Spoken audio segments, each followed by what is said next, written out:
And now I'm recording on that and where to oh, I've already got the backup recording going. So screw it, Brian. We're all set. I can, since I'm not going to be staring at the screens as much. I could take off my glasses for a moment, and yeah, I guess let's do it. Hello everyone, and welcome to the Anime-Versal Reviews podcast here on the Genreverse Podcast Network, wherever you get your podcasts from, Google, Spotify, all that good stuff, as well as the Genreverse YouTube channel. So please do subscribe if you're watching us on there.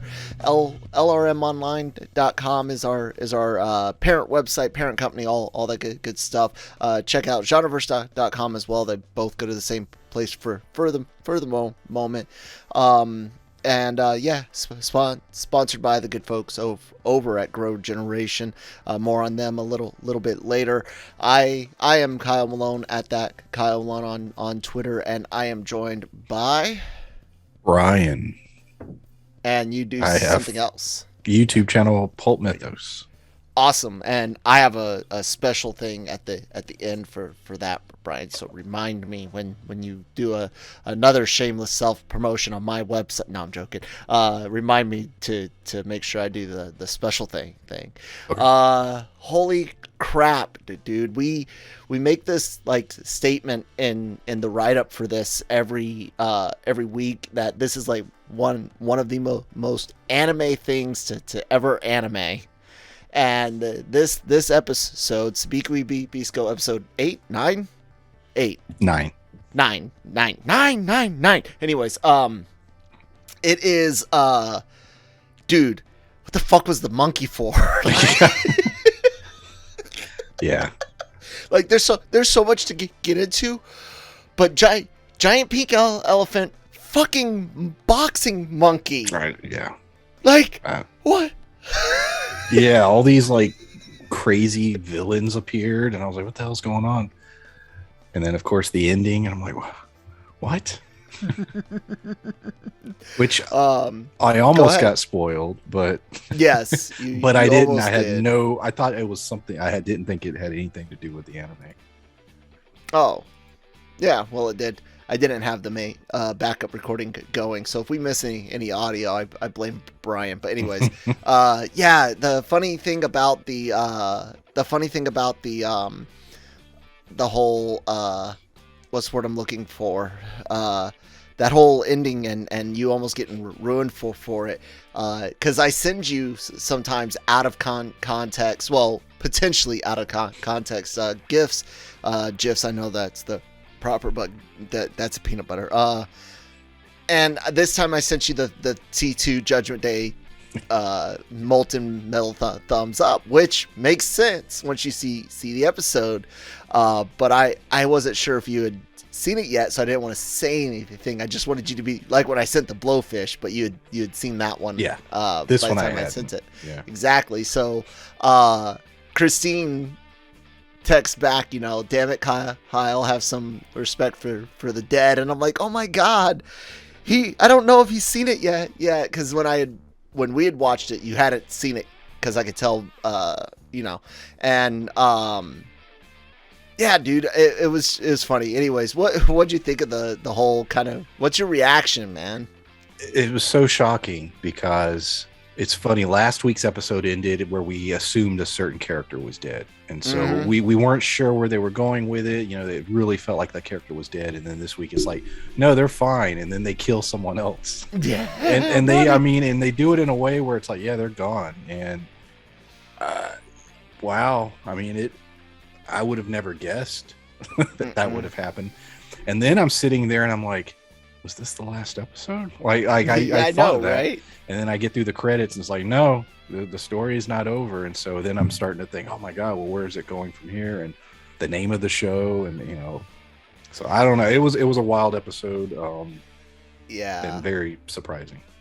I I think I uttered the phrase "Oh my God" almost as much as I did for much bigger brain shows like a Doctor Stone or a Dynazenon. Not that both of those are like genius level shows or anything. Dynaxenon's pretty Yeah, it fucking is. close. Yeah.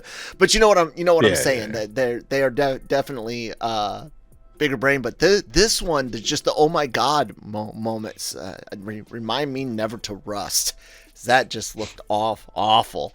I loved it. Let's kind of go ahead and start digging into it a bit.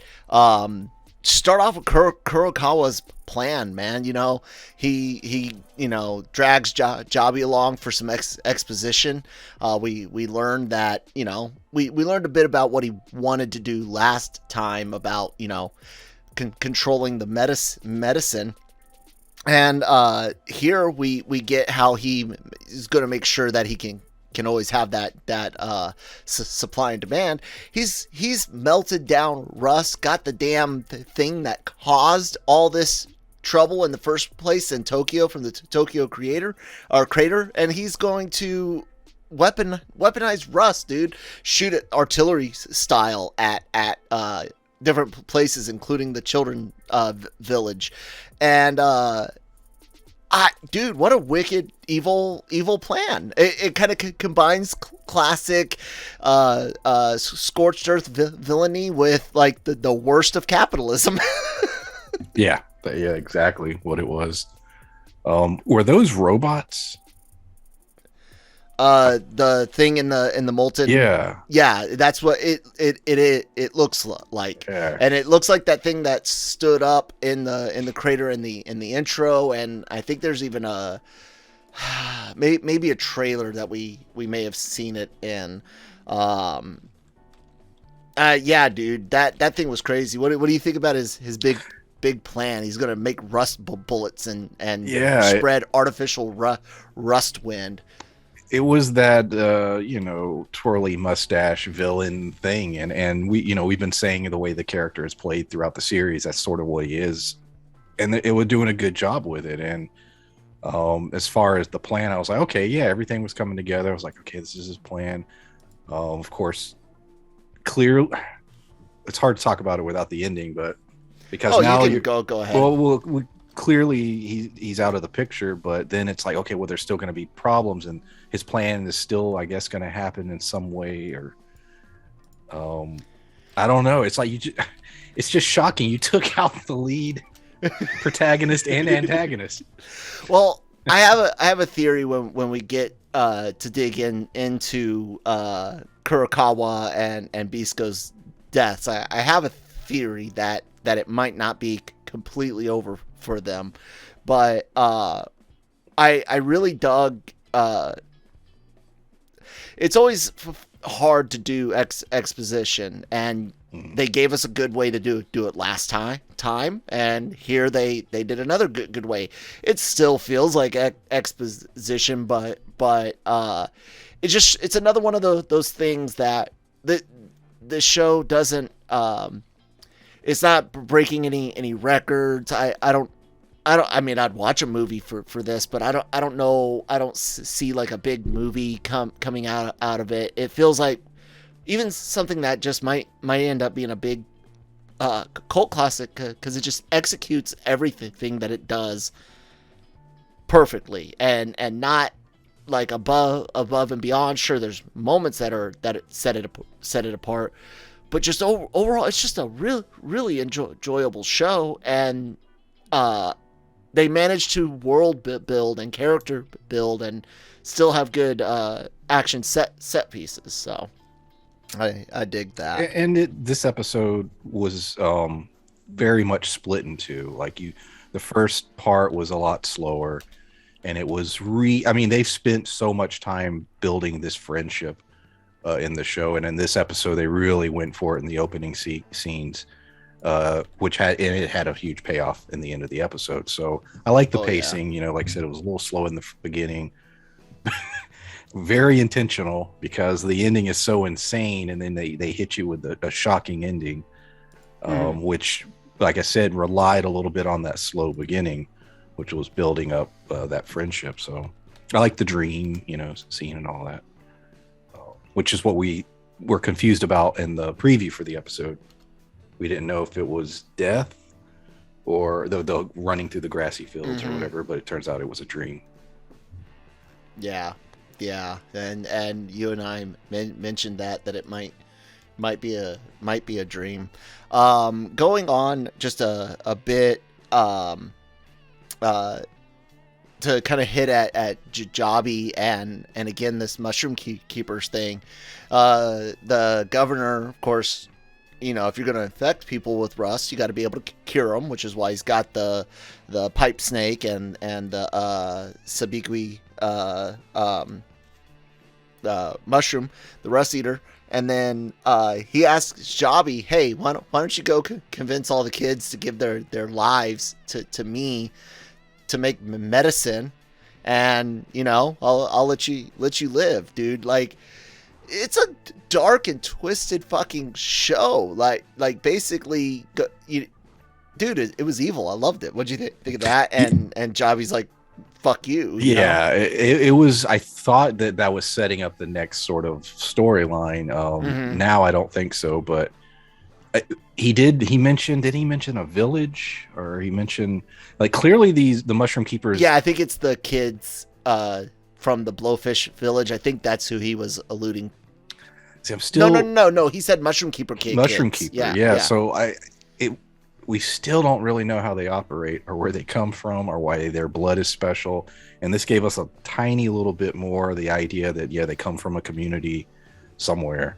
Because my assumption was, okay, in the next episode, he will go there while he's working on a plan to not do what he was asked to do. And we'll get to see their society and see how they operate. But yeah, I don't know now. What was kind of fun to start off Bisco's like rescue attempt, because he goes over there, and we'll talk about his moment with Milo when we get to Milo showing up as well. Kind of put those together. I like the fact that he's hidden within Kurokawa's guard. Something Jabi tried to do in the earlier episodes. It's how Jabi got caught the first time.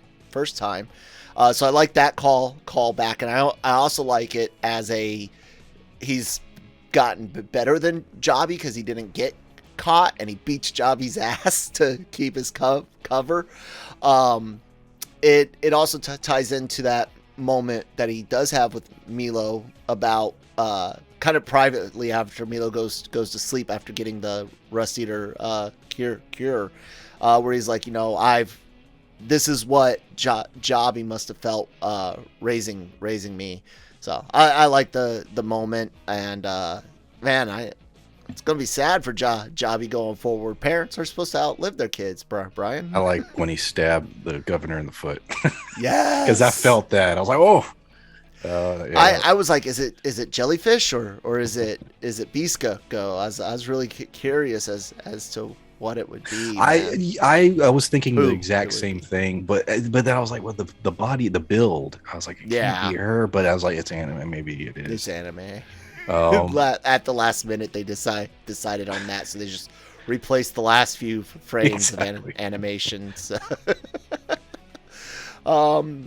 Yeah, man. I guess we'll take a quick word from Grow Generation. Come back and talk about Bisco's rescue, and him and Milo and the very, very long goodbye. Grow Gen, take it away, guys. Grow Generation, where the pros go to grow. The Grow Generation commercial team is armed with industry-leading professional consultants. Grow Generation's team will help you fully manage any size or scale project. They offer turnkey facility designs, cultivation room design, and on-site project consultation. Go to www.growgeneration.com, where the pros go to grow. So thank you guys so much for sponsoring the episode. Link in the description below. If you go buy something from them, let them know who sent you. The Genreverse Podcast Network, LRM Online. Brian. So Bisco showing up, rusted as all fuck. Now we know just how. We know how bad rust can be and what it's doing to people's insides now, thanks to the concentrated rust bullets. This was one of the most grueling. Like I said, dude, I was constantly, oh my god, from the time he's beating Jabi's ass, I'm like, oh my god, dude, they're beating Jabi's ass, and then it's like, oh my god, they're rescuing Jabi by beating his ass. There was a moment, so the fingers when they came off, god, but dude. when the arm, there I go, just said it again. There was a moment where I swear I thought this was another dream, because I was like, there's no way this is all happening, because I was, watching what was happening. I was like, this can't be real. And then by the ending, I was like, holy shit, like, okay. But yeah, that was like you said, we finally get to see what the rusting really is and why it's so feared, Makes you really worried about what like Pau's like, because she's got quite a bit of growth. His whole ordeal with Kurokawa, like, I'm coming after you, the beat down, the bit of back and forth, thanks to some assistance and some distractions and stuff. But the archery is great, man. But you said it, when he takes that shot at Kurokawa and misses, I was like, oh man, he missed. I didn't see the fingers at first, and I'm like, wait, holy shit, dude. And then the arm or leg that it was as well, the whole reverse, I told Christina, I was like, this is like a reverse slasher. Instead of the killer coming after the hero, the protagonist, this is the protagonist doing the slasher move on the slasher. Bisco just kept coming, got up, kept coming, was going to kill him, and all the way until the end, man. I really, I did not expect him to end up dying. I really didn't. No. And before we get to Milo coming in to help out, man, anything else you want to mention on even Bisco versus Kurokawa? Shot in the eye, like you were saying, he just kept going and going. Every parts of him were breaking off, blood pouring down his face. That's why I thought he missed, because he lost the eye, and I thought he fired the arrow and just had bad, I did too. sight. I did too. Yeah, and then they did the close-up of that's 100% what I thought. And a matter of fact, I thought, because after he missed, I thought there was going to be a line with, your skills are, you have one eye now, and, your skills are, going to be lacking, but no. Dude, brutal. They go back and forth between having each other on the ropes, and of course Milo shows up, having recovered via the Rust Eater mushroom. He does a good job playing the hero and setting things up. Well, wait, I should say I don't remember the exact order of events. Milo comes in while Kurokawa's still alive, right? And then he Bisco knocks Kurokawa into the molten metal, but Milo showing off his skills again, showing his courage. It's all cool, but it's all leading up to what I just mentioned. But to go back to their little beginning moment, we hear Bisco, lie to Milo. Hey, I've already given myself Rust Eater cure. And he's lying even before you can see the rust and all of that. Nice little touching moment where there's been a lot of ambiguity in this show between those two, and it kind of continues on, because there's definitely some seriously strong romantic overtones, especially from Milo. But then you have the line Bisco says where it's like, this is what Jabi must have felt, raising me. I agree. There were moments, especially in the last couple episodes, where I was wondering if that's where it was going. Yeah. And then, but then this episode had a couple lines like that one, and then he was talking about him hooking up with his sister, and Yep. so then I was like, okay, maybe not. Maybe it's one of those like, was this us dipping our toes into yaoi or something? Brian, was this like testing the water? they're trying to do the turn up the heat real slowly until you don't know what you're into. But I dug the beginning, and it ties real nice into the end. And what an ending, dude. Fucking Terminator 2 Judgment Day reference. Isn't this the part where you say I'll be back? I loved it, man. And I know you love Terminator, so yeah. What a way to go. So what's going through your mind seeing Bisco? Well, I thought he was sitting going on to Kurokawa. jump. I thought he was going to jump out. I didn't think his legs would lit him. I thought he might try and then fall into the shit. Because when they went in, I was like, okay, yeah, he's killing him, and okay, and then he's going to jump out or he's going to escape. And then when it got to the point where he was just like, nah, this is it, pushing fucker in, man. And I was like, what? And then we get the dialogue starts, and then I'm still like, there's no way, there's no way they're doing this, but they did. So. And not only that, did you think Milo could do it, or did you? I thought it would just end on a black screen. I didn't expect when Bisco's asking, hey man, don't let this rust take me. The fucking rust ain't taking you. Goddamn fire's taking you. But I get the point. Or no, he said that. Don't let the rust take me. The fire's taking him. And I don't know, man. I thought they'd leave it open, but they didn't, man. When he pulled the arrow, that's when I was like, oh, this is the end. This is the end of the show. Like, I was like, okay, this is wrapping up the story, and I was like, that's fine. This is how it's going to end, and then because what else can you do? And then I saw that there's more, and I was like, 12 episodes. Are listed on its wiki right now. Well, it reminded me. So I'm a big Berserk fan, and if you going back to the if you read the manga, the whole first chunk, 12, 13 volumes, it's one story. The series doesn't start until like volume 14. You know what I mean? It could, as far as what it's about. So I started thinking in terms of, whoa, was all this just the setup for what the show is really going to be? Could be. Yeah. It definitely could be. And that could kind of tie into my theory, which is the idea of the molten metal. Kurokawa had a robot arm. He had done experiments.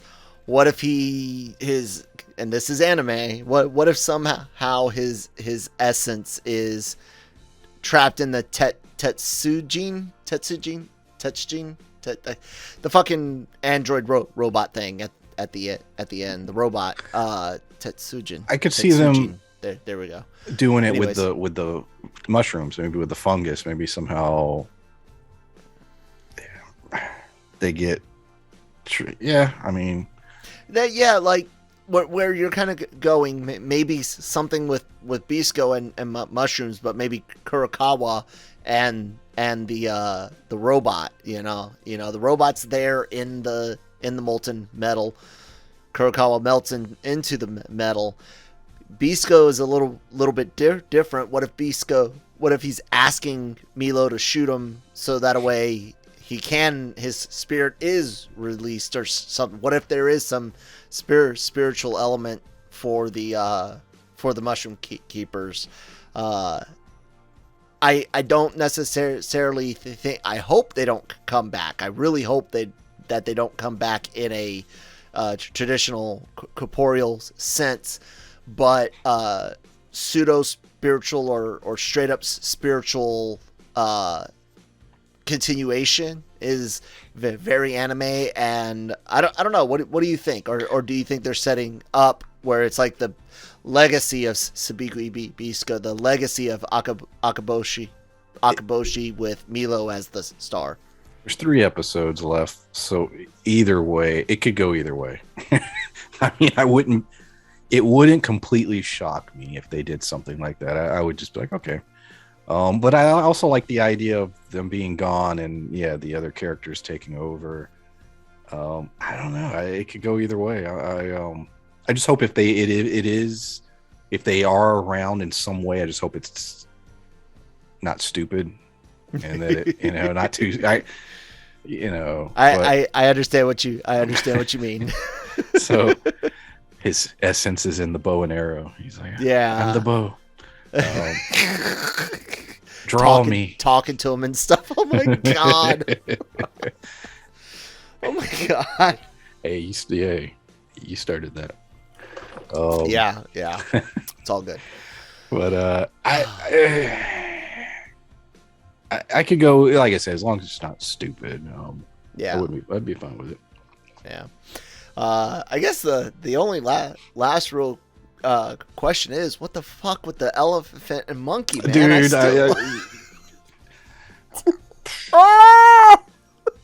because we've had giant creatures, like that's been a thing in the series, but then all of a sudden that, and then the one dude, the guy that appeared. Oh my god, with the mushroom on his back and the gas mask. So yeah, now fuck. None of that. I was like, okay, this is new. Yeah. And like you said, we don't even know if this is normal to them, like from before. That's what I don't know. Yeah. They've not explained that. Because what's confusing, this is the thing that's confusing me. If you said, okay, crabs and blowfish and all those things got big. Okay. Yeah. Sure. I get it. But then remember in the first couple episodes, there were like raptors or like dinosaurs. So I'm like, okay. Iguana dragoons or something. So I'm like, shit yeah, like that. I'm like, okay, there's that. So I don't know. Did things just, I don't know. They haven't explained. And then in this one, like you said, you have the guy and the giant gorilla, and I don't know. Yeah. Anyway, so any last words on episode 8, Brian? No, just they keep surprising us, so that's good. Hopefully they can keep it up. This could be one of those, like I said, that just hits every note that it needed to, just right. That it's shaping up to be a high ranking show, man. Yeah, it really is. All right, guys. Well, that's gonna wrap up this review. But hey, check out our website on your screen right now if you're using the YouTube to watch the Genreverse podcast network. LRM Online every day for all of your entertainment news, needs, and opinions. Interviews. Gig was on the red carpet. Got to speak with Rosario Dawson amongst others in the last few days. Our articles on anything and everything you guys can see. Blue Beetles, DC, Marvel stuff with Daredevil, Russian Doll. Not the best time for the show of that title, but an amazing show. I highly suggest everyone check out Russian Doll on Netflix season 1 before season 2 hits on 4/20. All sorts of great things, and then all of the podcasts that you can see on the right hand side of that screen. Those podcasts, of course, are available on our YouTube channel. Hit the red subscribe button, help us grow, and everyone that has subscribed and has been watching, thank you guys so much. And we look forward to doing more. All of these shows like Breaking Geek, Radio the Podcast, Anime-Versal, Cantina, Genre Shots from the Daily Cog until I can get that staffed again. Marvel Multiverse Mayhem, lots of great things available wherever you get your podcast from. And now, as I wonderfully bring up Brian's channel for him on screen for everyone to see as he talks about, Brian, tell people about your channel. It's PulpMythos. It's on YouTube, and talk about shows like Raised by Wolves, Snowfall, Big Sky. So check it out. Yep, there you guys go. Brian's got the YouTube thumbnail down. I'm still stupid doing it the Kyle way, but I like the Kyle way because it's different. Anyways, guys, thank you so much for listening and watching. We'll talk to you next week.